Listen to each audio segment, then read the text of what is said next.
ناوم لاوند ناسراوە ئێمە تقریبان 4 ساڵاوی لە سلێمانی بین لە ڕووی ئیشی بۆن و ئەم شانەیە پێشتر لە بەغا بووین لە ساڵی 1995 ئیشی باوکم بوو بەڕاستی لە سەرەتاوە دوکانی بچووکمان هەبوو اینجا پرۆژەکەمان گەورەمان کردووە ئێستا الحەمدلله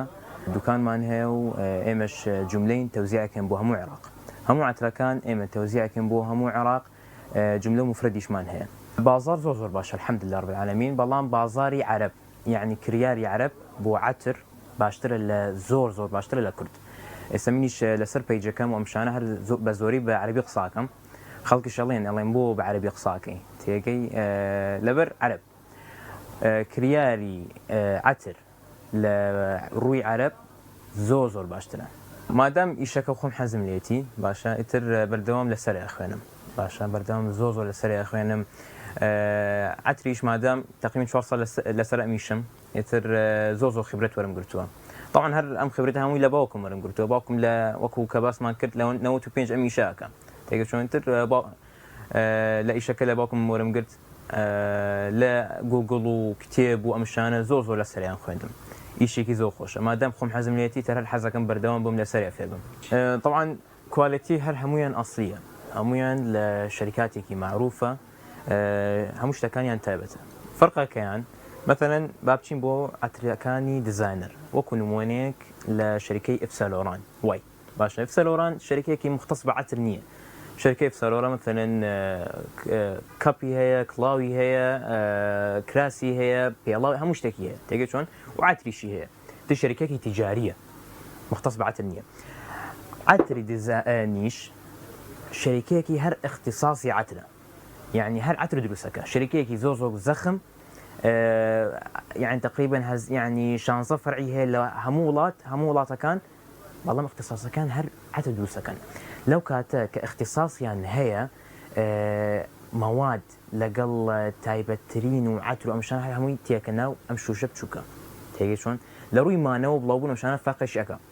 عتري نيشكاني جرانتر اكون لعتري ديزاينر خوش معلومه كي خوش انا الخكان تر جواز تر تياي ب $1400 $2400 $2050 ايت انا نوعيتي بزوري عربه كان وبزياتر ياخذ شيخ عشائر كان يان مسؤول كان هندي المسؤول كان تقريبا بزورترين $5000 تا $5000 أروى أم شركة كباسية كان كلامه يسا تا $5000 أروى لسي صال تقريبا 4 دانم فروشتوها هربو أم كسانة كوتم لسي صال 4 دانم فروشتوها أخوي هر لو كاتك دانم هر عرضي شبو دكان من هر حزلش ناكم بيفروشم وكو تحفية كم دانا وبو دكان تيجي شلون لهلا ما يصير صار 4 دانم فروشتو بو بغا عربو امشان طبعا الحمد لله رب العالمين اما يعني دكانا كمان زوزو بناو بانجا نكهر ناو عراق ناو خليجيش من لسبيجا كمان زوزو بناو بانجا لهمو شرق اوسط تا سفره كمان هالليله باشا تا يكفر من هي والله مستقبلا ان شاء الله خطه مان هي ثاني كمان هي ان شاء الله قوريكين بيجا كمان زوزو بناو بانجا لهمو شرق اوسط يتر جاري ويا مثلا الكويت ياخذ بحرين ياخذ دبي هالدواء كان بلام توزي مشكلي بارو امشانه نقل امشانه توزي قرصه بلام بو نوع العراق كردستان بهموي السليمانيه وهولير وكركوك لبغاوه بصره نجف كربلاء بو همو دكانه كان اما يفروشين لبابتي جمله بابتي مفرد شيء كي زو خوشه شيء كي زو تايبته بلام مهم اويا شارزابي لبربون إشيكي قرصة إشيكي خوشة عينا كاد إشيكي قرصة لبر أبي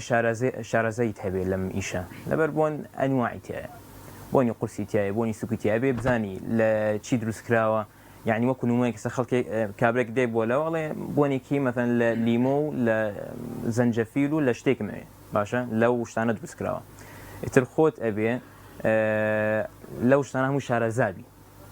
تيجي شلون لما شان همو شارزابي إن جاب ونكي وكو مواصفات أمبياوا بيتي أجر كسكا شارزاي لبابتي عترو أمشانة أجر كسكا شارزاي خوي هلو جيري بلام شارزانية خوي الله أمكابا وكيل الله خود بوم هلو جيري عتري سوق مثلا زوربي عتركاني سوق بلام خوي أواه اسم مثلا هر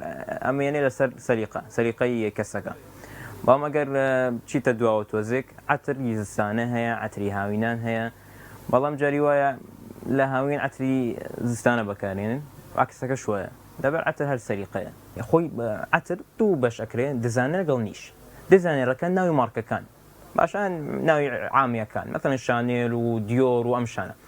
نیشەکان شەریکێکی خاصە هەر عتر دروستەکە تێگە چۆن ئەم شەریکاتانە ئێمە ئەزانین ماوادیان چۆنە ماوادیان نەقیە مهمترین شت لە عتر ماوات ئەگەر مادەی نەقی بێ پاک بێ ئەوە هەموو شتێکە بۆ عتر تێگەی چۆن تێکراوەکان کەس نازانێت ساحب دوکانیش نازانێت کە مادەکەی چۆنە لە چی هاتووە ناڵێن لە فەڕەنسا شانەوە هیچ نییە باشە لە فەڕەنساش نایێت عتری تێکراوەکان فەرقەکان عتری تێکراوە ئەمێنێ بەڵام خستن لەسەر جلیش تووشی پڵائەیە و لاوەچی تووشی نەخۆشی جەسەدی و ئەمشانش ئەیە فەرقەکان زۆرە مارکە یعنی مختصر کەلام مارکە ماوەدەکان پاکترە تر تووشی نەخۆشی نابی پڵەش نای لەسەر جلو ئەمشانە و هەروە آخر هەندێک گوڵ هەر مثلا لە عالم نییە إلا مثلا لو عتريه أو مثلا وكو نمونيك مثلا أو عترة نسبيكي زور كمي هي لما عديه تيجي شلون مثلا وكو قولي أوركيد لا مثلا لبازارش نية أو بازار هر نية شو حزك يك عالم قرا نية إلا بدك من دسو أجر دسي شكوت جران أي فروشن قولي أوركيد قولي كي زور جرانا نابي شيء أم قولا لو كاتك أم عترة قولي أوركيدي تاعي بالنسبيكي زور كم تيجي شلون موادي طبيعي جران أكون دەبەر لەو کاتەکە لە خۆتی هەستەکەی کە خۆت ئەها لە شوێنێکی گەشتی لە شوێنێکی طبیعی وەمشانە حساسێکی زۆر جیاوازە لە عتری مارکە خەڵک زۆر ئەڵێن عرە پارەیان پێ و معاشیان هەیە ئەمشانە بەڵام شتەکە متعلق بە معاش نییە ئێستا من کەسێک ئەناسم معمیلیشمە لە بەغا کرێکارە یعنی مانگانە و کاتەکە پارە کۆکە یەکسەر عتری مارکە ئەکڕێ حرفیاً باشە ليرش يعني أجر باري هبي بارينيا كم يعني ها ثقافة عتيان كما لنا كردستان بعام لنا كردستان بعام ثقافتي عتيان كما عتري باش بباري باش تيجي شون أجر أتوي عتركب ميني بلاو بسيروش تباري أبي عتري قرص بكابين ختكي شرقي بي يعني ما كونوا منك ختكي عنبري تيابي عودي تيابي خشبي تيابي أم شتانة تيابي تيجي شون لو كاتا عتركا دو روجو تباري بعض ما قال عتركان بحري به يعني لو شيء هجد ساعات لقى أكتوبر دوام به زيادة النا سخلكش برسالة كان الله عتركان دينا مثلا جانا الله مبيوس ناكل شوينك اعتيادي بي نانا زور قرم نا شوينك زور ساش أجر شوينك إساها جواك خوش ليرة باشا جواك اعتيادية نزور قرم نزور سرد بو عتركان عيبيني بالله سيارة أجر مثلا شوينك قرم بي اسم مثلا لفرنسا أجر سيارة كشنية لبا فرنسا رجعوا كان زور سرد باران وبفر مشان والله ما مثلا ليرة كباسي عراق كان ياخذ شرق او صد كاملين باخوا زوز اخرى عتلك بوتيك يو مثلا سري ام عتلها هم يبوتك نسبي ما نوا بلابونيش بو كمك يكسر اجل شوانك زوز قربي يكسر والله ما شوانك قرن بيوهين دواي تقريبا دو سي روج عتلك خذ هسكيك ما نوي كم بو بلابوني كم بو امشان